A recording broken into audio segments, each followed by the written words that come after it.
ətrafında və qasıq nahiyəsindəki limf orqanları şişir.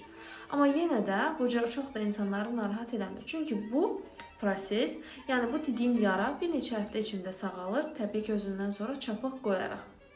Və başlayır xəstəliyin ikinci dövrü.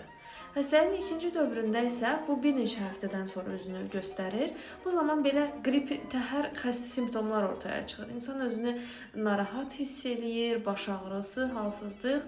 Amma ki, çox da digər qrip simptomlarına bəlli oxşadığına görə bədən o qədər də, daha doğrusu insan o qədər də narahat olmur. Amma bu dönəmdə bədənin bu virusa, daha doğrusu virus deyil, bu bakteriya infeksiyasıdır. Bu bakteriyaya verdiyi reaksiya nəticəsində bədənin müxtəlif yerlərində fərqli formada səpkilər əmələ gəlməyə başlayır. Və adətən bu səpkilər qaşınmır. Əvvəlcə bel kənarında, gövdədə yaranır, daha sonra isə əlin və ayaqların iç tərəfinə